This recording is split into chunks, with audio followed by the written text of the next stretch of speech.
I can't take all the time I want to just express my extreme gratitude to our very, very expert, thoughtful, brilliant, oh gosh, educating, wonderful panelists today.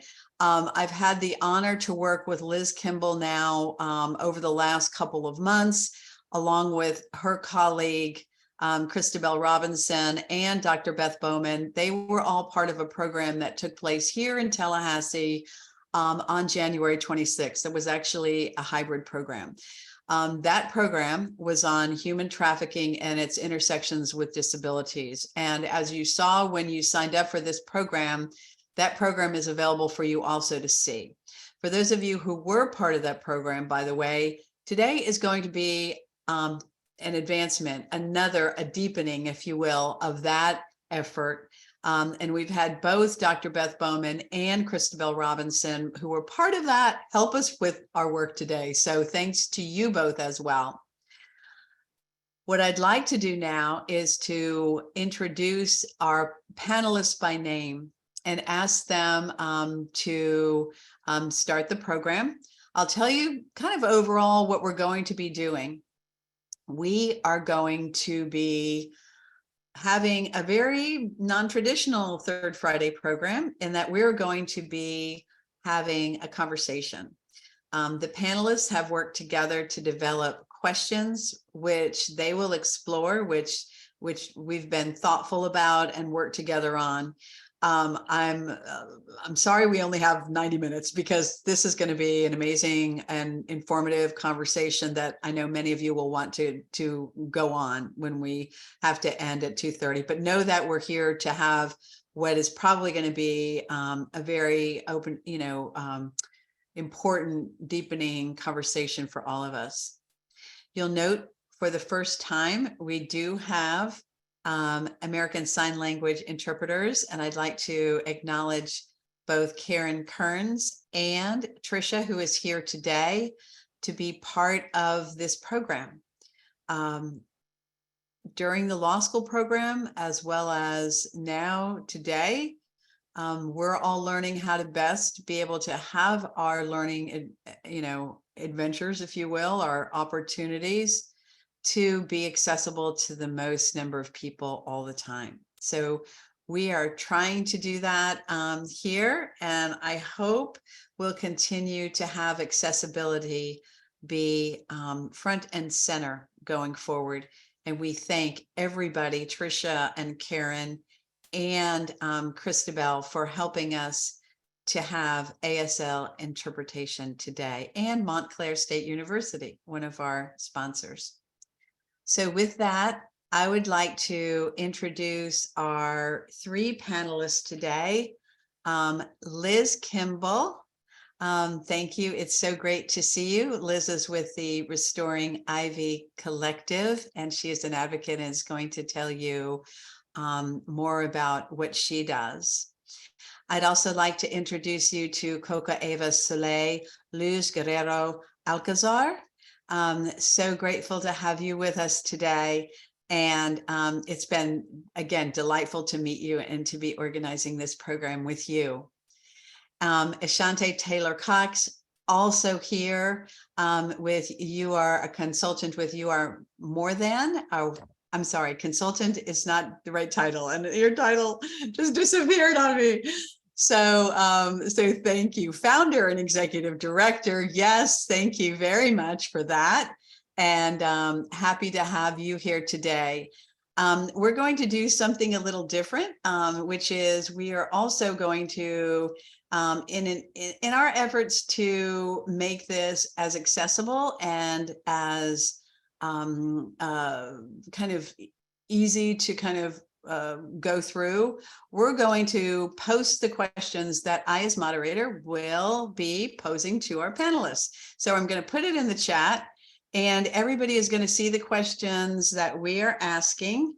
And I'm going to start at the first question to Liz and ask you, Liz, to answer this, which is, in an effort, and I'll just go ahead and post this, to link this panel to the discussions that we had a few weeks ago, focusing on the intersectionalities of disabilities and human trafficking. What is something that today you wanted to discuss that we didn't have time to cover before? And Liz, great to see you again. Great to see you too. Thank you. My name is Liz Kimbel. I'm the program specialist at the Restoring Ivy Collective, which is a little nonprofit in the DC area. And we are survivor-led and survivor-centered. We aim to provide more survivors with a host of services such as art groups and yoga, recovery model, parenting, advocacy, and so much more. And we were founded by my colleague, Dr. Beth, who wanted to provide a model that wasn't readily available in our area. And so I'm so proud to be a part of that. I have 10 years in anti-trafficking work.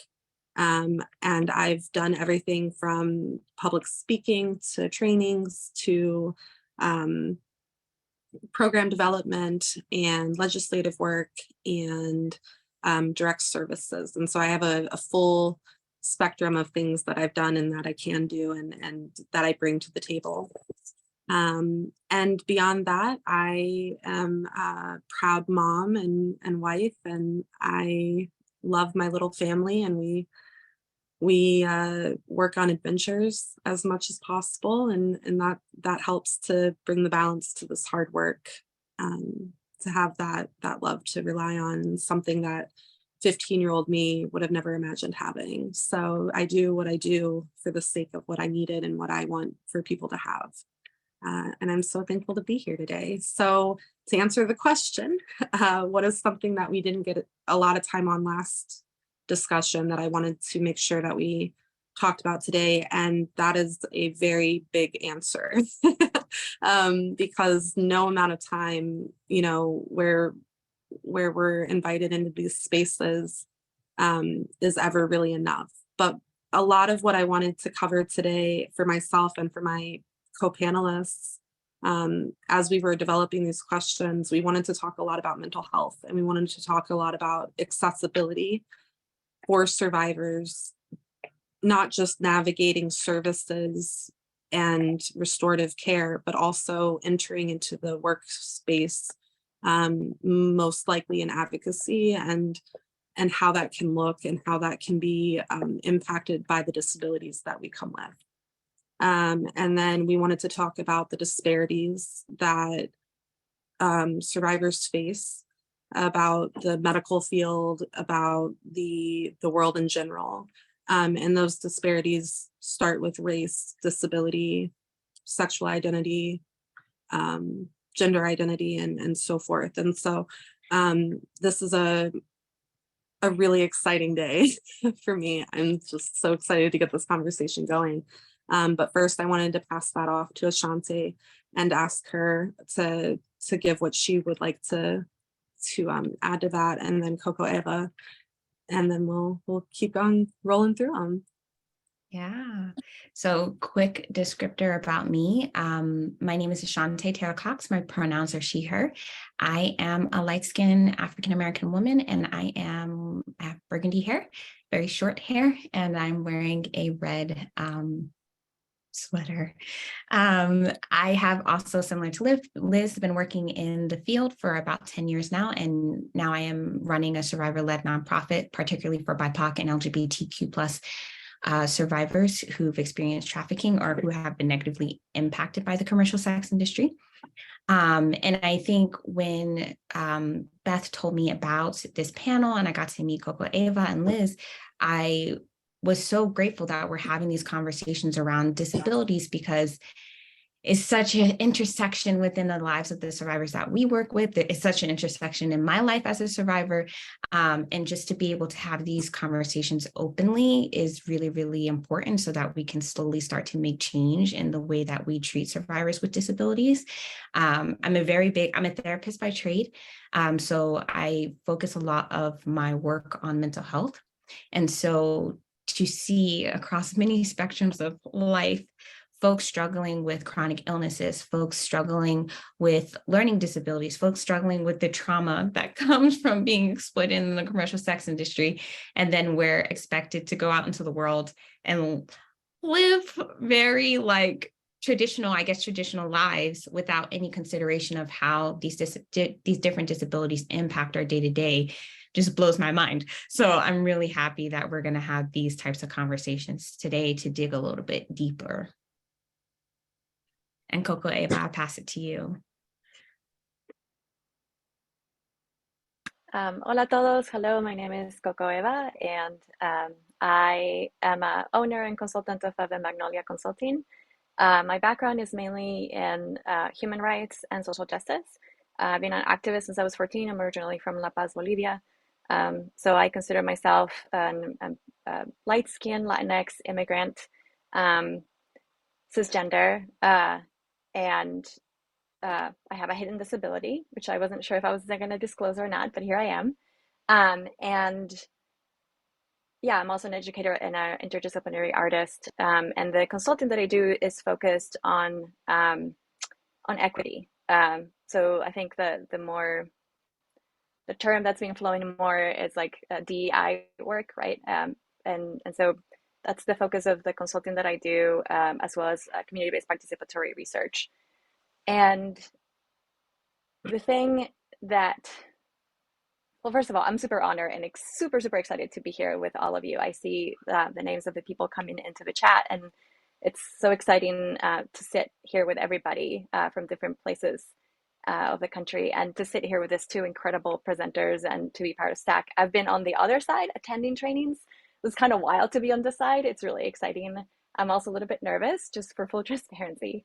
But, you know, just given my background, I'm also a survivor of the commercial sex industry. The analysis that I hope to bring, or the space that I hope to open in this conversation, which I know my colleagues have already opened as well, but I hope to invite people to deepen the conversation, not just here, but within ourselves and with each other, is with a equity-informed lens. So really seeing how neither disabilities nor trafficking happens in a vacuum. Neither does healing. And so the different aspects that really influence someone's journey and access to resources or lack of access to resources. Yeah, that's why I'm excited to be here. And yeah, thanks.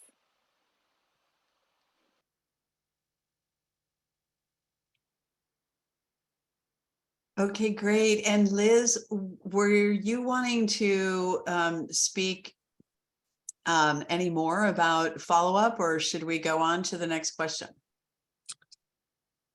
For the follow-up from the last presentation. So yeah, the last presentation was anchored in not just the intersectionality of disabilities and human trafficking, but also like a general basic HT 101 kind of format.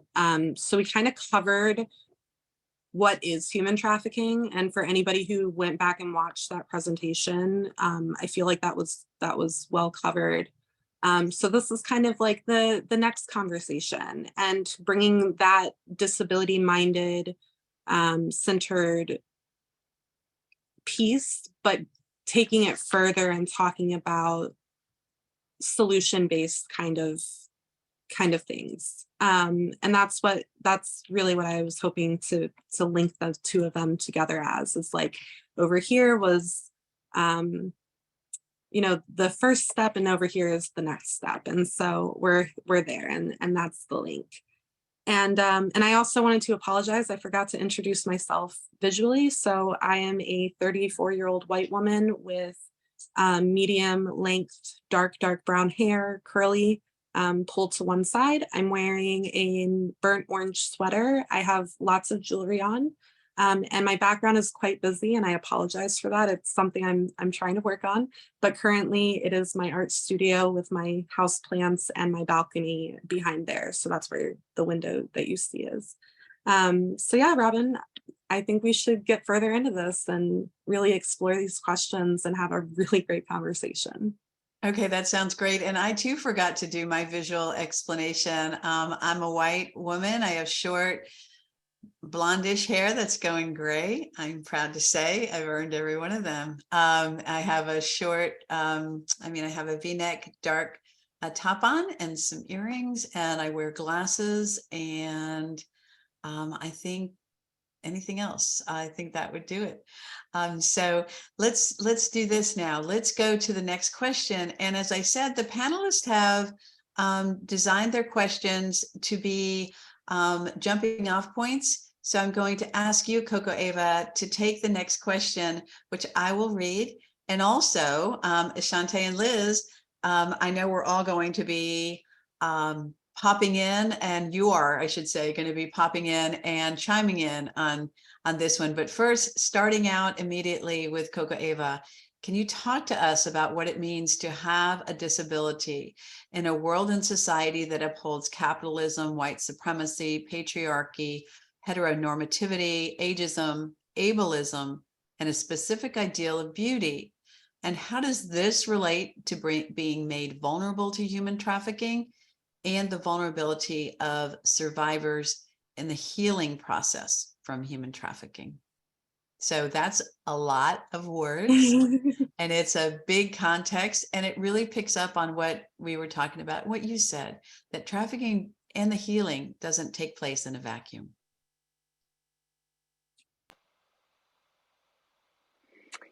Thank you so much, Robin. I also did not introduce myself visually. As I said, I'm a lighter skin Latinx human with dark brown hair. I'm wearing a silvery, shimmery top, and I have a blurred background. And before I dive into this, I just wanted to put in a word for self-care.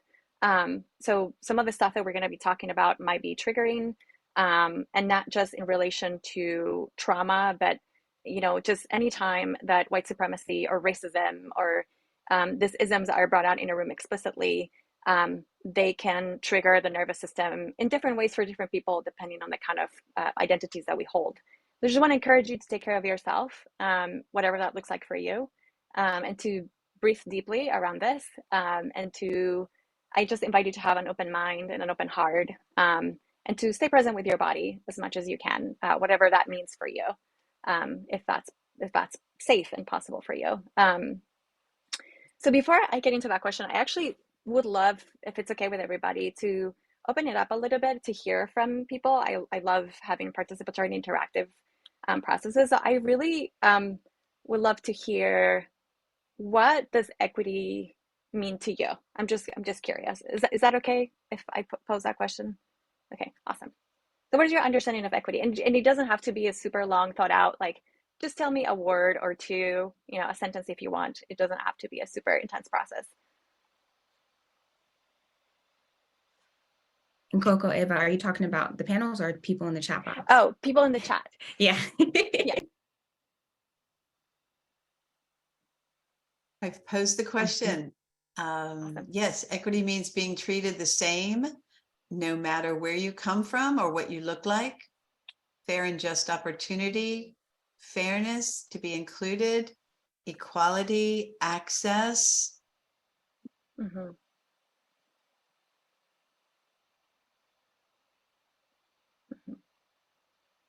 To be Awesome. equal, inclusion.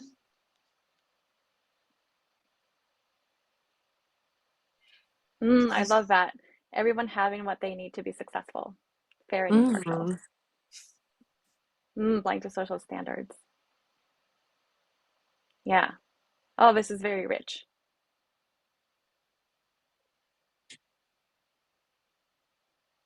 I love that, being valued for my strengths and accepted with my shortcomings, acceptance.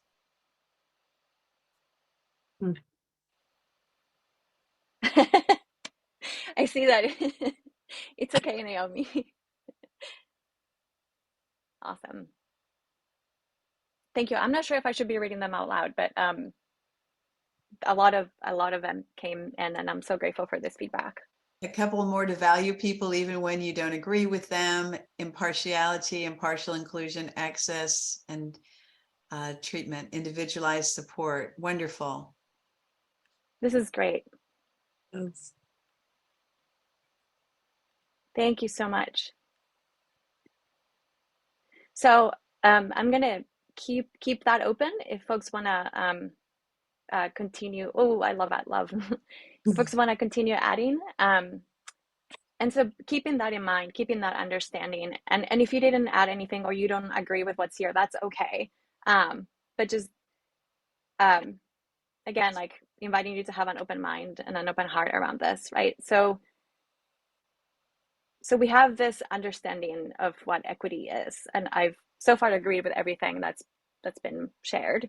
It would be okay if I disagreed too, but so thinking about this word, this concept, right? About impartiality, love, inclusion, access, acceptance with shortcomings and strengths, right? Unfortunately, the society that we live in, right, in order to have equity requires for us to be aware of all the ways in which we don't have that equity. And looking at all the systems that, and not just the physical systems, but the ideological systems, right, that influence how resources are distributed, how people have access, right? We see that there are certain spaces that are upheld all throughout the different levels of society, right? If you're familiar with the socio-ecological level, we can say that it's present in all of those atmospheres. And so, we have capitalism, which really is a byproduct of colonialism and white supremacy. And it places profit over people. And then we have white supremacy, right, which honors a superiority, or it maintains a superiority of certain of people who have lighter skin, right, or who are white. Patriarchy, which upholds the power of the people who are male-bodied and usually cisgender and heteronormative, right, have more value. And the same with all of this different ones. I think we would need like a 8-hour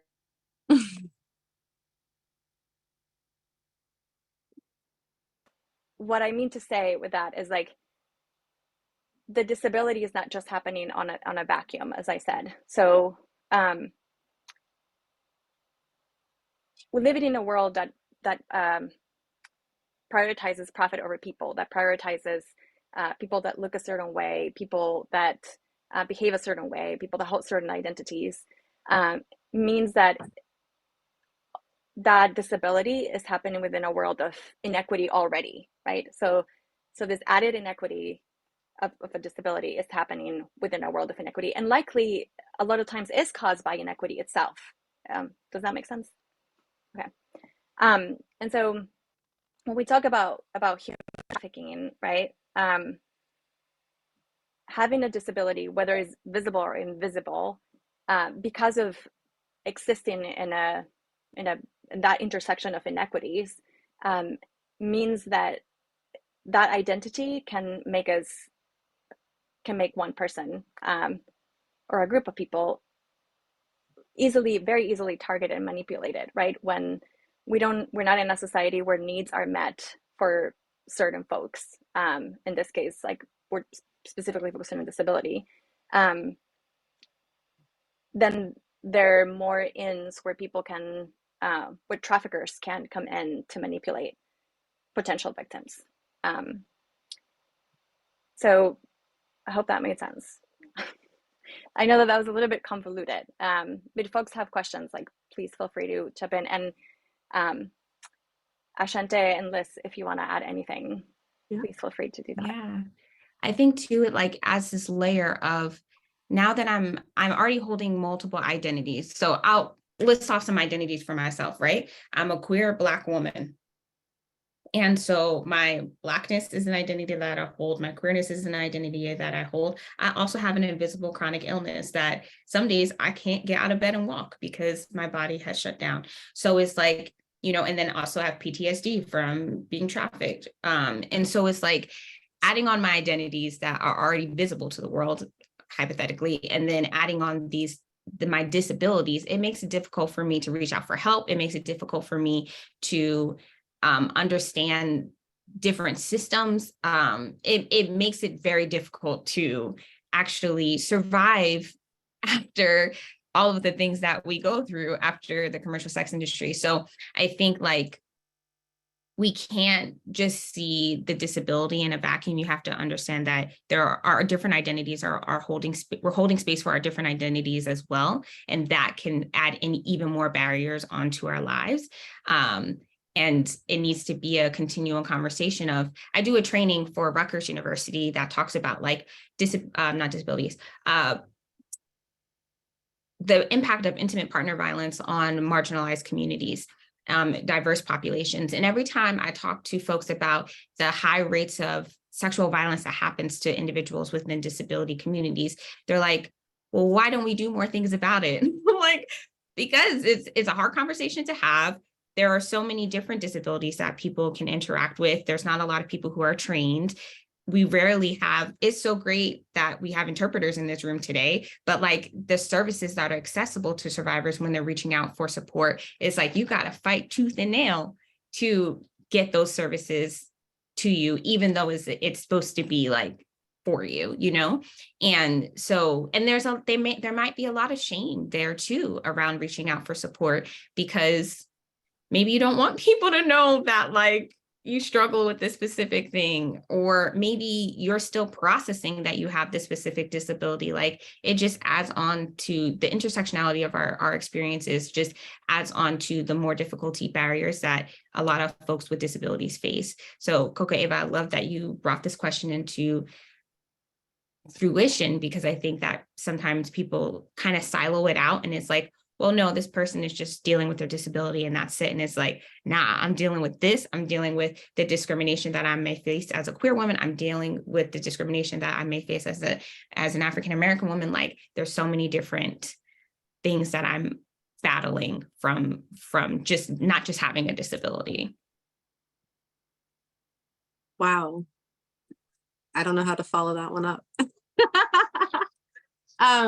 Yeah, you know, and Ashante and I talked a little bit a couple days ago about the disparities that different people are going to face going out into the same places. So what I experienced in barriers with like the medical field and getting my disabilities even diagnosed and treated, you know, somebody else's experience could be vastly different based on the identities that they hold.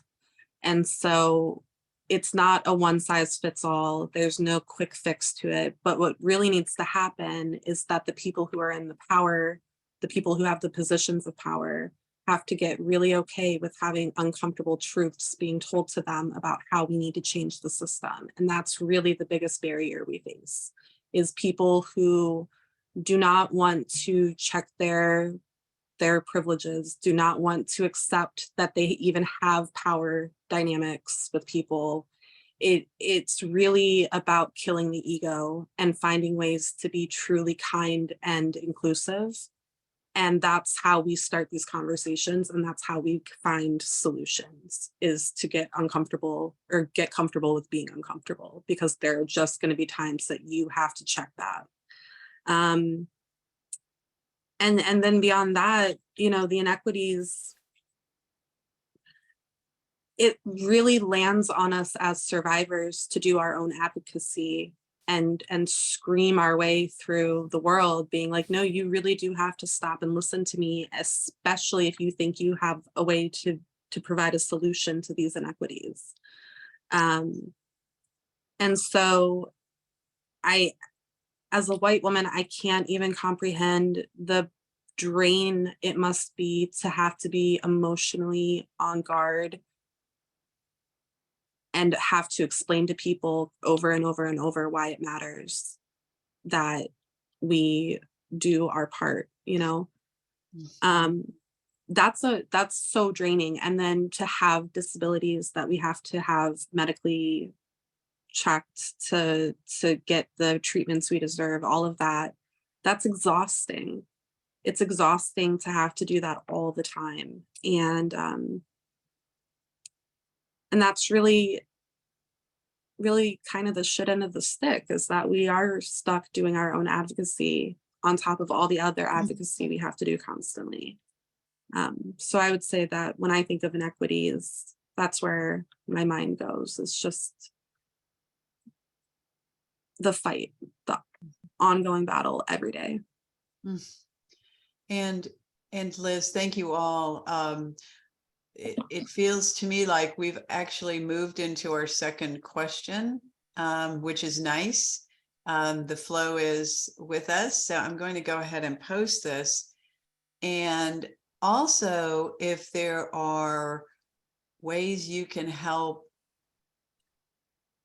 the people on this webinar now, like to do better, to understand more. I mean, how can we be there so that the fight is less for you? Thank you so much, everybody, for adding to the chat, and Ashante and Liz for what you said. I'm so grateful to be here. You know, when talking about how this is translated right into interpersonal relationships, you know, even if it's on a professional level or providing services, right? It's really, and I said this at one point earlier. Maybe I just thought it. I'm not sure that I said it out loud, but the thing with privilege and power is that it thrives on being invisible, right? So like there is an already set up rule of that power distribution, right? And it's it goes without saying a lot of the time, and so the work that I'm hearing Ashante and Liz talk about, and that I relate to as well, of constantly having to bring something, like it's constantly having to make something visible, right? Like, hey, this is what's happening. Like, do you see me? I'm struggling, not just because I'm a survivor, and you know, there's not a trauma informed, commonly developed space in society, and we are shunned not just because of that, but like I'm also an immigrant, and English is my second language, and like you know, I'm overwhelmed. Is there interpreting available, right, for another language? And so in terms of like how to do better, like what does it look like? And this is a question I pose for you, for each of you, right? Like, what does it mean to be committed to constantly being aware of the privileges that you hold and the oppression that you hold, right? Because it's a degree of holding both, and that changes into every room that we walk into, right? As an example, like I'm lighter skinned Latinx, I'm also bilingual, and I'm also US citizen, right? Like depending on the room where I'm at, that's a lot of privilege to carry for me, right? That I have. And so like I see a lot of organizations having really powerful lingo around DEI work, and then there's a lot of translating that into self-reflection or reflection among staff, and so then interactions with survivors and with survivors that hold multiple identities can end up causing harm because that work hasn't permeated across, like, you know, the organization. And so what does it look like to, as a human being, to be committed to being aware of how power and privilege might be at play at any given moment, and to be curious about it, right? Because like it also, to hold shame around it only makes it worse, right? And like that doesn't help anybody. But like to be aware, and what does it mean? What does it look like to have an organization that has that commitment too, with curiosity and with willingness to hear and to really learn? You know, one thing that I've also experienced and seen, both as a worker, which I think is going to segue into the next questions, but also as a survivor receiving services, is checking boxes off, right? Like, oh, the service has been provided, like, let me check that box off. Or we have a goal as a worker, right? I don't disclose in all spaces that I'm a survivor, but I do disclose my commitment to equity in all spaces. And what I've seen is a lot of times like, oh no, this goal is more important. Like, we just need to hit this goal. And you know, really, if there's like active inequity happening, or, you know, that is invisible, so people in privilege might not notice it, right? then there's a desire to just move forward, like check the box, the service is being provided, or check the box, we're moving towards the project. And it's really important to understand that part of white supremacy and part of patriarchy is that dehumanization of checking boxes and goals just being met without really listening to the complexities of the experience of people that have the identities of targeted communities. And then the other thing I really want to bring up around that is like, we tend to see trauma informed. That's the other thing that I've seen is like, and I'm not throwing anybody under the bus, like all these things are great, like places that are really committed to trauma informed work, but they don't have any equity informed work with that. And so I was like, we're trauma informed, but there's no analysis about the trauma of racism or the trauma of sexism, right? Or the trauma of homophobia, right? And so, and then I see other places that are very DEI like heavy, but there's no space for trauma informed. And like, there really are two sides of the same coin. And so developing ways to understand that in a more deep level. I feel like I'm talking a little bit like in here, but I'm trying to bring it home to my experience and to the things that I've seen. But yeah, those are things that, yeah, thank you for that feedback. Yeah, those are things that come to my mind, and Ashante and Liz. And there are comments here supporting what you're saying as well, that there might be training, but not applying it, or not applying it at all the levels, and approaching it, I think, right? I mean, I'll just add this with a degree of humility of that none of us know it all. And how do we learn? How not how we're right, but how do we get it right? Yes, Liz and Ashante, would you like to add on to that? Ashante, I'll let you go first because Okay. I was just going to say, and being mindful that like while you're doing services, and we'll talk about services in the next question, but recognizing that you can adapt as time goes along. So for instance, at YAMT, we have a lot of survivors who have TBIs and traumatic brain injuries. And so, of course, when I first meet them, I'm not going to know that. I eventually know that over time because they have disclosed that to me, but that's not like on an intake form. Do you have a TBI? It should be probably, but it's not, so like, a lot of survivors that we work with have TBIs. And so cognitively thinking about how am I approaching the work? And if a survivor says to me, hey, it's very hard for me to fill out forms online or open emails, can you call me and help me walk through this? Because the form is too long. I struggle with ADHD, severe ADHD, and it makes it hard for me sometimes to concentrate. And sometimes it makes it hard for me to like comprehend things. So accessibility wise, I need people to, write things in email so I don't forget. I need to be able to, if I'm having difficulty with a form or some things like that, I need to be able to ask someone questions about it rather than kind of like, blocking them out and not asking for support. But me as the executive director being cognizant that these different tweaks can happen, I just have to put them into practice. And especially even if I don't notice survivors are asking for those services, it's all about like what CocoEva was talking about providing equity. If you notice that some of our population need ASL interpreters. Okay, do I have a staff that is deaf informed? No, but that means I need to apply for funding to get that.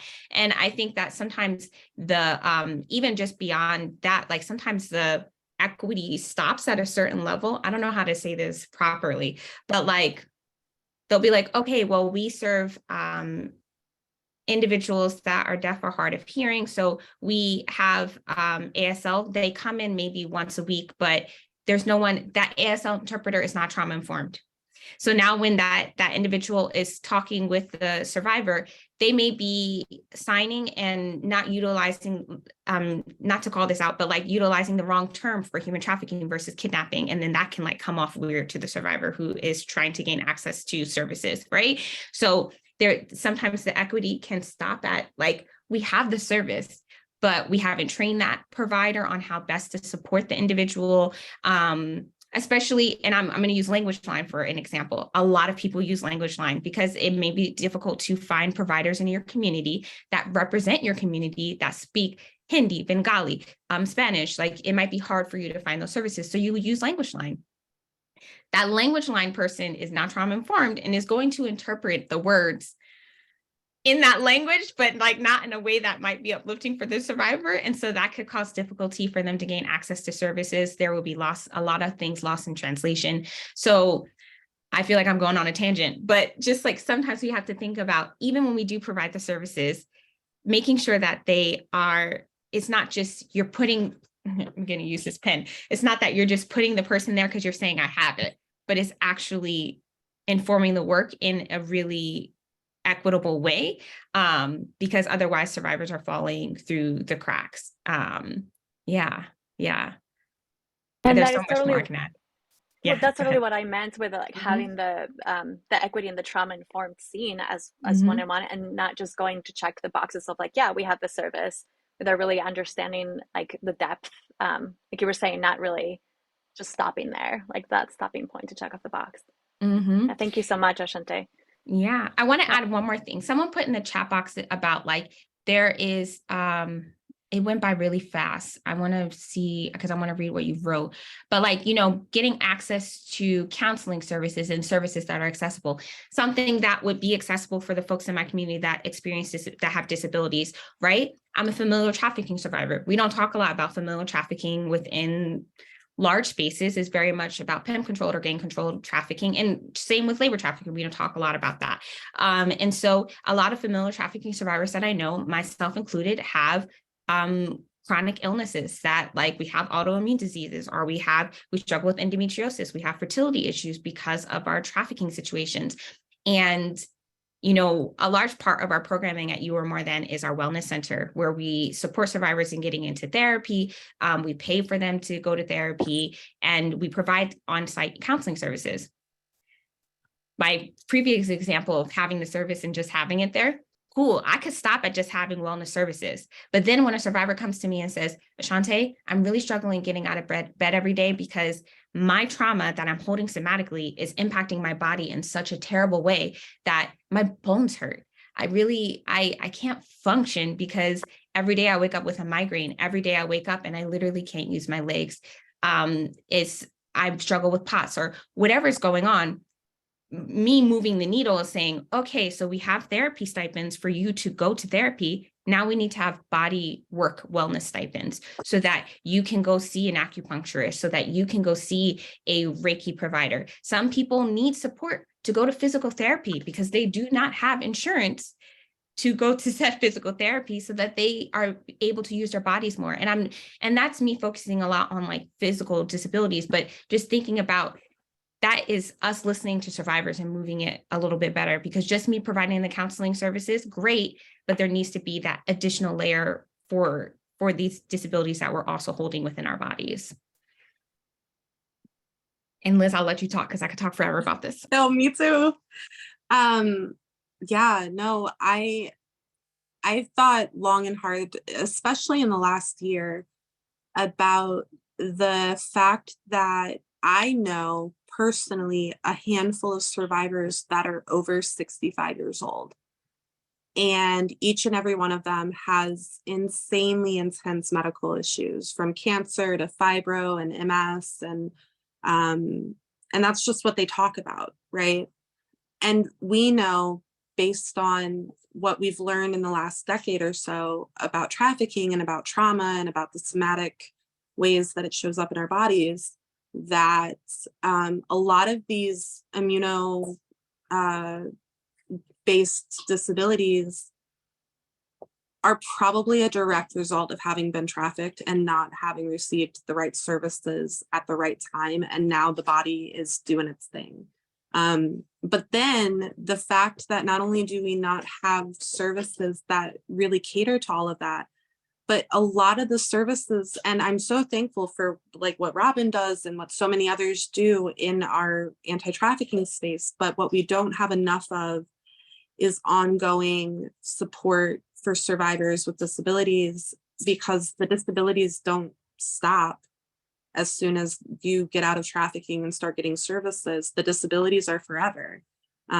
Just to be transparent for myself today, I'm comfortable to share.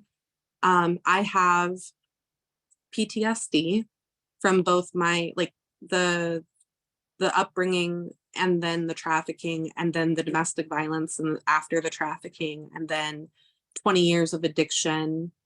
And my PTSD presents very similarly to bipolar, but without the high manic. And so I medicate based on those symptoms. And I'm heavily medicated, and I will be heavily medicated until I die, because I've learned in my years since being trafficked and then getting into the help spaces that I needed, I've learned how to manage a lot. But even in the last 4 years, I went into such a deep depression when I got sober, when I was already almost 30, that I had to stop working for a couple of years. And I felt like the biggest fraud and the biggest failure in the world, because I had been this bright, sunny, new survivor leader who could do anything and everything, to barely getting out of bed for a couple of years. And that is due to the fact that we don't have any culture that's widespread throughout the anti-trafficking world that supports survivors with disabilities. And I don't know a survivor who honestly doesn't have a disability, because the PTSD that comes with what's happened to us is inherently a disability in and of itself. So the fact that we're not doing better in our services to help survivors ongoing is really frustrating. And it's my hope that through having conversations like this, we will see more action by the people in the positions of power who are getting the grant money, that they will start thinking of more creative ways to support survivors forever. I want to see a senior living facility for survivors that has survivor specific programming and services. I want to see a podiatrist in every city who understands that my toes are screwed up from walking throughout DC for 9 months in stripper heels. I want to see more pelvic floor physical therapy being offered at every service provider who's helping with medical needs. I want doctors to not force sterilization and hysterectomies on Black women and brown women. And I want them to not put other people through so much bullshit to get a hysterectomy when their whole reproductive area is destroyed by the trauma that they endured. I want equity in not just us and people here today, but in all ways. Take all this away today and tell everybody you can think of about what we said, because that's how we're going to get this stuff going. And that's what I have. Thank you. Thank you, all of you. And these are, it's incredibly powerful and meaningful. And I think as we listen to you, really, it's on us. We've got to move forward, and with the guidance and support of all of you, and being informed by you. And once more, as your moderator, I have to tell you, you have segued brilliantly into your next area. But before we do that, CocoEva, you want to say Yeah, something? yeah. I just want to say, just piggybacking on what you just said, Robin, and it was on my mind through listening to everything that's been so powerful to hear. Just part of the power dynamics of all of this is that often the people who are tasked with the responsibility to teach and to bring to the attention, like we said, is folks who are already targeted. It's folks who already don't have privilege. And so, yes, listen to us and, right? Yes, and kind of what you were saying of like, this is up to, like, the dynamics of tasking a person of color to teach a white person about racism are not okay, and they're exploitative, right? The dynamics of asking a survivor to teach us about, I mean, and I'm not speaking about this specific situation. I'm just, there's a difference between making space for people's voices and uplifting those voices and uplifting that leadership. Somebody in the chat talked about this, the importance of uplifting that leadership versus further tokenizing whether it's a survivor or a survivor of color or a person of color, to continue that dynamic of exploitation, to have like, hey, teach me, right? And so like, that's not what we're talking about or promoting. I just needed to say that. That's a really important distinction, right? Because one continues to perpetuate the dynamics of oppression. The other one hopefully can start opening spaces of liberation and self-accountability for folks who hold that privilege. 100%. Thank you. Thank you so much for clarifying that. Absolutely. Absolutely. Yes. And you can probably see in the most active chat I think we've ever had on a Third Friday program, all the support for all of you. Shall I go ahead and put the next question up? Mm-hmm. Okay. All right. How can agencies serving survivors or employers hiring survivors be more mindful of the unique needs survivors present and provide a wellness and growth-based environment to foster success? So Ashante, I think you're up on this one. Yeah. So I talked a little bit about how agencies can be a little bit better in the previous question. I might add some more after I talk about employers. I'm very big on economic empowerment for survivor leaders, for survivors across the board. And so one thing that we can do better, one, read this report that I just released with the Avery Center, Shobana Powell Consulting Agency, NOMI Network. We just released an economic empowerment report evaluating pathways to economic opportunities for survivors. And it talks a lot about how survivors with disabilities need more support within their communities when gaining employment. And this support can look like when you, from the interview time, that you're recognizing that some people, because they have been trafficked for such a long time, or because like their trauma is impacting their brain in a specific way, it could be hard to recall situations. Some survivors have to practice things for a very, very long time before they feel comfortable.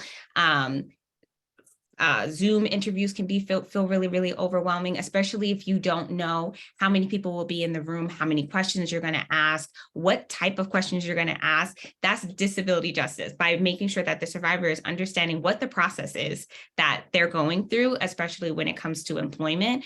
And I know that sometimes we can have this facade, like, we want to be mysterious so that we can have a competitive process and things of that nature. But when you put on the bottom of your thing, we hope that survivor leaders apply for this position, but then you're not making it accessible for survivors to apply for the position. It's not really helpful. So yeah, time gaps as well on your resume. Why you ain't work for 4 years? How am I explaining to you that I've been trafficked? Like, now you know all my business, and I don't necessarily want to tell you all of those things, right? So like, just being mindful that there may be time gaps in an individual's resume, and that does not mean that they are less than because they have time gaps. So, being more accessible in that way, recognizing when you do hire a survivor that you are following the laws. Like, if a survivor needs accessibility, for instance, I used to work with a survivor who needed an interpreter on staff at their job because they were deaf. And then like the job interview required them, they had to do not a phone interview. It was a phone interview, because this was before we got used to Zoom because of COVID. And they were like, well, I can't do a phone interview. I need to do a Zoom call so that my interpreter can be there and it'll be easier for us to communicate. And they're like, oh, we don't do that. And so like, that's not, and then that disqualified the individual from getting the job because the company did not do Zoom interviews at that time because that was not a part of their protocol. Like, that's not disability justice. Like, you need to accommodate the individual that is in front of you. And so just being mindful when you do hire the survivor that we're not utilizing their disabilities against them. We're gonna sit in that moment for a second. And this is a whole conversation for another day that me, Liz, and CocoEva can come back and talk to you all about. But if we're struggling with PTSD, recognizing that, and I know that like certain organizations, certain agencies will not qualify for not federal exemption, but they won't qualify for FMLA. So the survivor that you're working with may not be able to get intermittent leave, or may not be able to get leave from your company because you have less than 50 employees or whatever. But if making sure that the survivor knows their rights within their agency setting, like knowing that, hey, PTSD, Dr. Beth put it into the chat box. That is a diagnosis. It's a disability. They can get time off for that. And that's okay. And, like, there's just so many things that survivors don't know because their employers don't tell them. And then they're suffering because they have no idea that these resources are accessible to them. Potentially wearing headphones in the work office, because now a lot of people have transitioned back into the work setting so that they're not at home anymore. And you're like, oh, well, you're not allowed to have headphones on the floor or earplugs. What if I'm autistic and I cannot handle overstimulation? I have an auditory disorder. Can't not handle overstimulation, right? I need to be able to wear headphones. Am I being disrespectful? No, I'm literally making sure that I am able to concentrate, pay attention, like all of those things. That's an accommodation that a survivor should have the right to. So, thinking about your practices, thinking about your hiring practices, how are you making them more accessible for the individuals that you work with? If you are a provider, I work with a lot of court systems. If you're a provider in the court system, how accessible are your services when survivors are going into court systems and getting support? That's another tangent for another day. Like, just thinking about your policies and procedures, thinking about if you have an open space that survivors come to, like you're not just virtual and someone comes to your building. Is it accessible? Is it wheelchair accessible? Is the space, just thinking about their space layout? Like, how about if a survivor doesn't have a car, is it accessible by train or bus? Like, does it need to be walked to for a very long time? Are there stairs? Like, I know it sounds like very simple things, but people are not taking these things into consideration. So we're losing a large bunch of survivors that could be doing wonderful things with you, but you're just completely erasing them from the map. Go ahead, Liz, or CocoEva. No, yeah, I just want to piggyback off of all of that. I mean, are you wheelchair accessible? Is your housing brand new housing that you just built, is that ADA accessible? If you're thinking about doing housing and you want to buy a house that isn't ADA accessible, are you writing into the paperwork to make it accessible? Are you making sure that you're hold on, Liz, I'm so sorry to interrupt, but there's been a problem. Folks can't see the interpreter anymore. Okay. Say that again. Folks can't see the chat. The interpreter has disappeared. Okay, hold on one moment. Sandra, can you check that it says follow host view, please?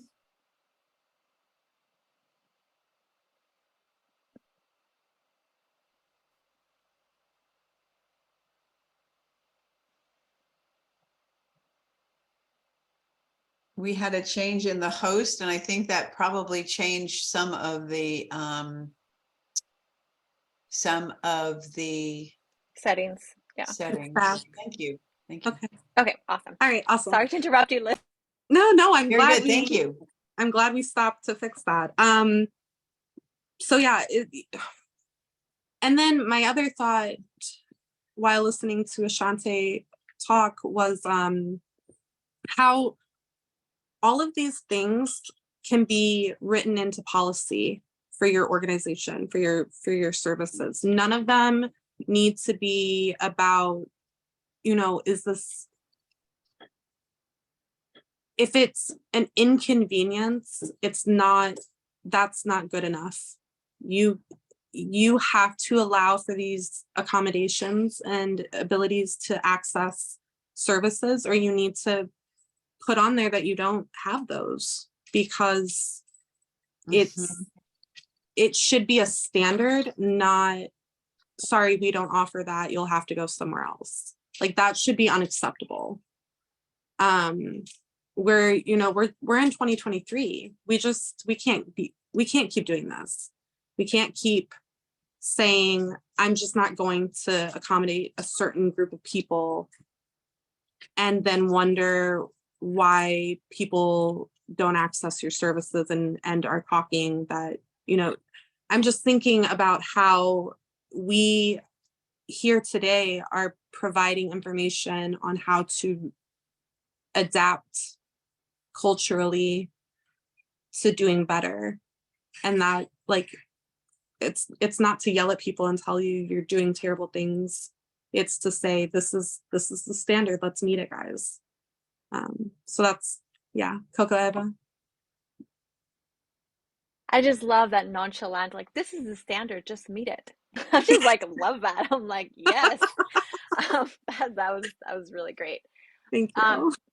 yeah, just in terms of thinking about disability justice too, a couple things that I want to flag, which are, somebody might not disclose to you that they're survivors, right? And they might not disclose to you that they have a disability and yet request accommodations. And Mhm. so a lot of times, like, what does it mean to be able to meet people where they are and to be able to support survivors, even if you don't know that they're survivors, right? Like, I'm just thinking for myself, there are a lot of places that I work as a consultant of just offering like equity and community-based participatory research services. They don't know that I'm a survivor necessarily. I don't disclose that unless like it's the right time. And so, and just thinking, right? Like, and this like can go into a whole other thing. It took me forever to acknowledge and to name what had happened to me, right? So like, how many people are walking out there who might have been trafficked, and going to expanding it a little bit, or who just might be survivors of sexual trauma, right? Like, who Mhm. we know that disclose English, that the rates of disclosing the crime, right, or disclosing it, are so like it's underreported to say the least. And if and again, if you hold older identities, it's even more underreported, right? And there are reasons for that. And so what does it mean to have a space that is where you are committing to disability justice without having to put people under like the scrutinizing light, right? Like, give me documentation that you have a disability. Like, just let's think about that for a moment, right? What does that do, especially again, we've talked about the stigma that comes with being a survivor, the stigma that comes from having PTSD, from having ADHD, like from having all the different invisible and visible, right? There's a lot of stigma around it. And so putting somebody under the fire to be like, give me evidence, that's not trauma informed. And I understand that there's some, like, oh my God, my brain is not working anymore. There might be some legal requirements, right? But how can all of that be ameliorated in an appropriate way so that people are not further targeted? Yeah, like why not just create the standard and assume that everyone could benefit from it rather than exclude people for the sake of not having to do more work? That's what it really comes down to. Mhm. And like it really, like, it goes back to what was said earlier about money over people, that white supremacy, that capitalistic mindset of, I'm going to do what takes the least amount of money and gets the most amount of buck. And that's the way the business world has And always thrived. and Yeah. sorry to interrupt you, Liz, but and what's most comfortable, right? It's Yeah. like the least amount of Right. money, but it's right. Privilege is very cozy. I often call it like the cotton candy, right? It's like Yeah. having cotton candy around you, having that privilege, right? So it's like, I'm not directly impacted, so right? Sorry. Right. And all of us, and I guess I'll say me, not all of us, I have things that I don't accommodate because I don't think of them. Mhm. But once I'm told about them, it's my moral obligation to find ways to adapt and do better and be an advocate on behalf of people who are not able to advocate on their own behalf, or who are not being heard when they are advocating on their own behalf. Whatever that looks like for me, it's my job to do that. And I just don't understand why it's not a normalized idea that you hear about a thing, you check yourself, you go inside and you go, how do you feel about that? And then you go, what are the reasons why I shouldn't accommodate this? What are the reasons why I shouldn't provide this accessibility? And if you can't come up with any other answer than it's just not going to benefit you, then it's not good. You can't be morally good with yourself like that, you know, and I get it. It is an expense in a million different ways to accommodate all of the things that deserve to be accommodated. But that just goes back to utilizing your power and your privilege to demand better on behalf of all of these accommodations. Like, you find ways to write it into your grants. You find ways to, you know, network and build community on behalf of who you're serving. You know, we're so, and I'm speaking directly to the anti-trafficking world. We have a culture of competition. We have a culture of, we're doing this best. We've done this first. We're the best at this. We're the only ones doing this. Instead of working with our colleagues to build a safety net for survivors with any needs of accessibility, with anything that they could need, we should be in our areas, our local areas, connecting with all of our partners and truly coming to the table with our egos left behind and saying, what do we all need to do together to be better? And if that doesn't change, then more survivors like us are going to come in and we're going to demand the change and we're going to show the change. And once we've created the standard for which everyone should be modeling, then people who don't want to accommodate, who don't want to change, who don't want to be comfortable with getting uncomfortable aren't going to be around much longer.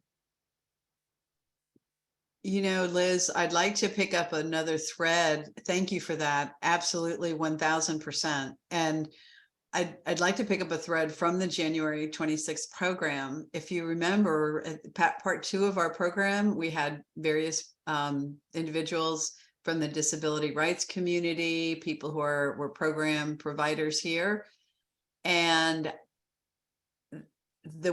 we haven't even talked about the wide range, the complete total wide range of disabilities with some of the agencies that didn't address other forms of disabilities, but they address this form, you know, a state agency or another, you know, everybody had different sort of portfolios of services, and they often didn't include any or extensive human trafficking knowledge. So when we walked away, some of the folks said, oh my gosh, we need to have understanding of more about trafficking. We had no idea.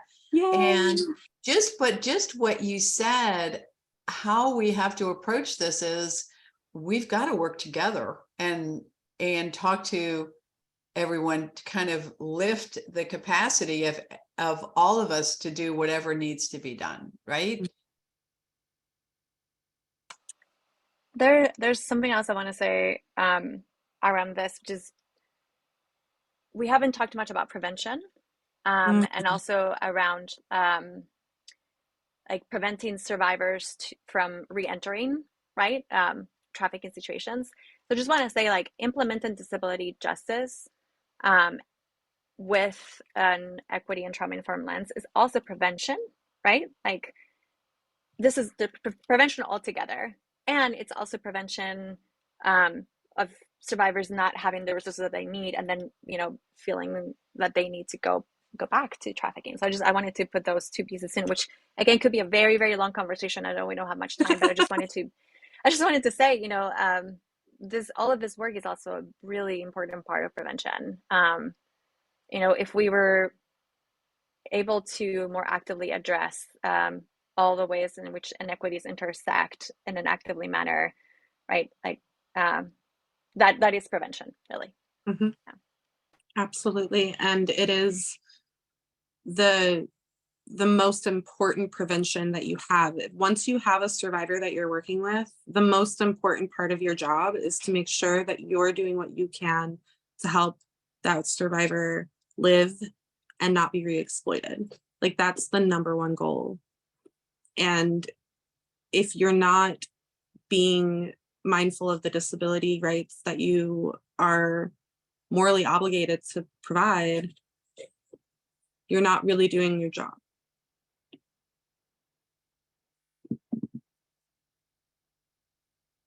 We have one more question here that, again, the flow of this has been tremendous, and I'd like to post it. This is the one about helping professionals. Shall I go ahead with this? And then we've got about 9 more minutes, and timing is good.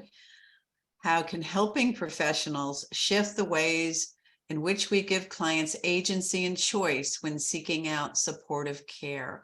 So you all have already mentioned a variety of helping professionals, but what do you think?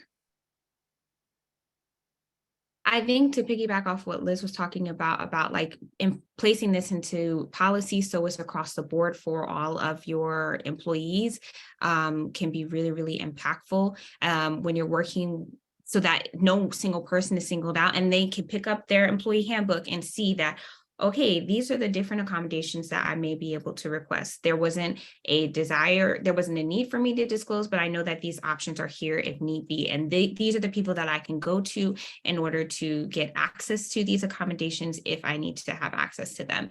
And similar for survivors within your programming that you're working with, whatever information that you give them, the consent forms, the documentation that tells them about your programming, being clear that you are accessible to them in this way. These are the different types of services that you offer, making that noticeable on your website, making that noticeable in your documentation that you offer. And when you're providing, when they're signing consent forms and taking program information home, making sure that information is clear for them that like, hey, this is how we operate our programming. If you need specific accommodations around the wellness programming, let us know. These are the things that we can offer at our agency, being very, very clear and upfront so that it's not a mystery and that I, as a disabled person, have to hunt you down to figure out what resources that I can get. That would be my recommendation. I just want to bring up something that Christian brought up.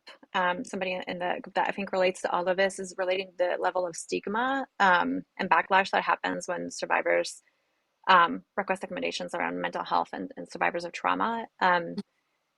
You know, I think that another piece that's really important around this is like, again, how do you as an individual and you as an organization commit to understanding trauma and not burdening, right? Not burdening the person to teach you about trauma and how it impacts them, but making also that part of your policy, right? So like not just having the policy to, in terms of like the relational treatment, but like how is training and actionable plans part of your policy to become trauma informed, to become equity informed. And then Naomi asked a question about how does one become trauma informed certified?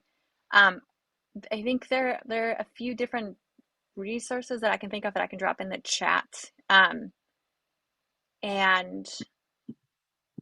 don't know of any place that does trauma informed and equity informed, like, which is baffling to me. But I can drop in the chat, and if anybody has resources around that. Yeah.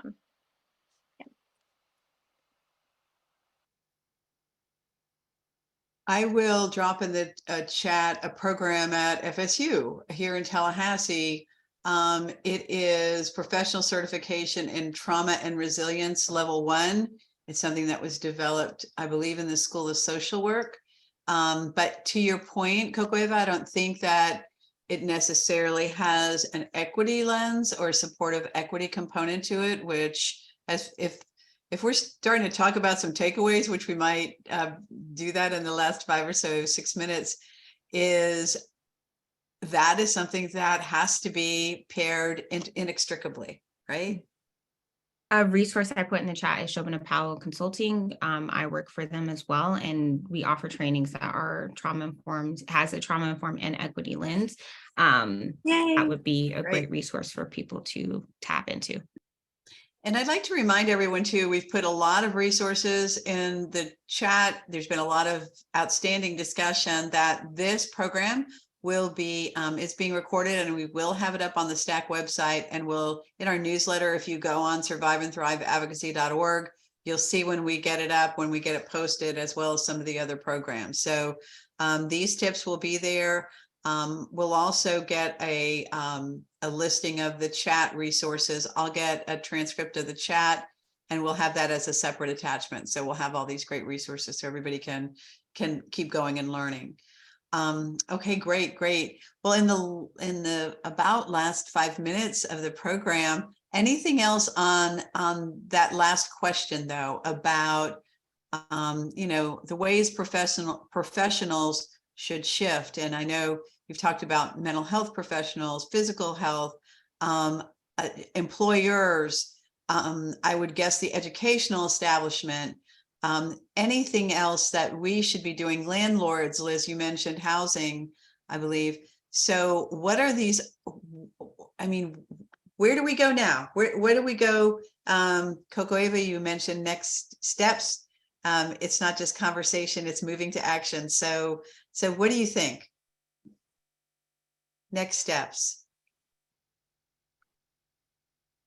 So I think that's a question in terms of next steps for folks attending, or for, I mean, it was another thing I'm hearing is the next steps, we need to have many more conversations about this and conversations more at length about about intersectionality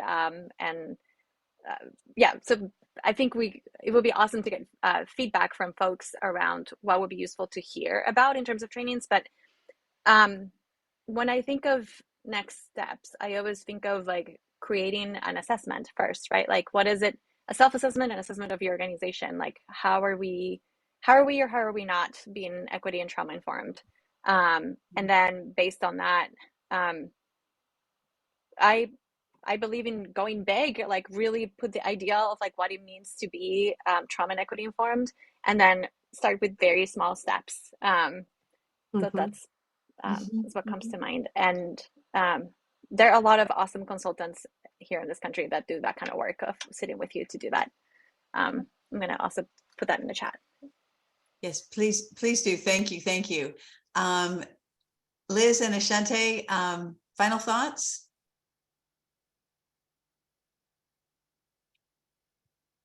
I'll ramble on the last couple minutes we have if you don't go. No, I don't have any final thoughts. Just happy that we're having these conversations, and hopefully today you can pull away some resources today from what we talked about. So just thankful that you all have come and attended this panel with us. Yeah, thank you everyone who anybody who logged in today and even watched a little bit had the heart to know more about the intersection of disabilities and human trafficking, and that's awesome. So thank you everyone who joined. Thank you for everyone who pushed through the whole program. And I do hope we have this conversation ongoing. I do hope that we continue to focus on solution-based programming, because that's how the world changes, is when people show up to hear conversations like this. So thank you. And thank you, Robin, for hosting us. You've been wonderful, and I appreciate everything you do. And thank you to my co-panelists. This has been great, and I'm so happy to have been a part of it. And I learned so much, and I hope everybody else did too. Thank you, Liz. Thank you. I learned a ton. And a special thanks again to Trisha Dolan and to Karen Kearns for your sign language interpretation today. You were both wonderful. We so appreciate you. And Christabel, thank you for, and Montclair for facilitating. And everybody, you need to know that our interpreters came to us pro bono. So thank you. That is a great gift. And I'd like to leave with a couple of takeaways quickly here. One is one of mine: uplifting leadership and voices of survivors is really what STAC is all about. We can't do this work competently without having these conversations. So again, I'm so grateful to you all for your time and your wisdom today. I'd like to also tell you all that this has been a journey of learning. I'm still learning every time I talk to you, Liz, and everybody in all of our prep calls. All I could just tell is, everybody, you've got to come on Friday. You've got to listen to this, because this will be one of the best things. Can I commit now that we will do a part 2 together if you're willing and able? let's do another one of these. And I'd love to have a moment to reflect and share and see where you'd like to go. But I'd like to offer you, and I know our Big Bend Coalition would be grateful to have another forum, however you think we can go to our next step, because we have many steps to go in moving forward on this. So let's commit to that right now. How does that sound? Good. And we'll continue on our conversations, everybody. Thank you, everyone. Thank you, USF and Just in Time Training, for all that you do to facilitate our programs. We're grateful. We're a small nonprofit trying to make our way in the world, and we do it with the help of so many friends. So we're grateful to you all.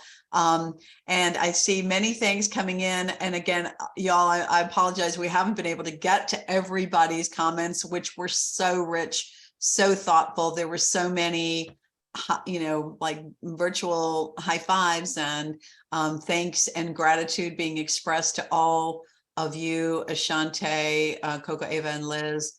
So thank you all so much. And I have to tell you, in next month, we will be on March 17th, we will be having a presentation from the Blue Campaign. And I will tell you, there's a new era at the Blue Campaign. Diego Luque will be presenting to us about some of the new things that they're doing, so you can stay advised and informed about them.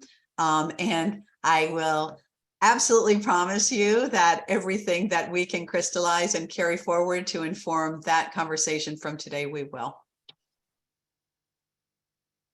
Okay, everyone. Thanks you again so much for everything, Robin. I just dropped my email in there. I have a hard time not seeing everybody's, I know that so many people are here. So if anybody wants to continue the conversation, I dropped my email in there. Thank you all for being here. Thank you for this opportunity. Thank you, Ashante. Thank you, Liz. Thank Thank you. You all are Thank amazing. y'all so much. Bye. Thank you.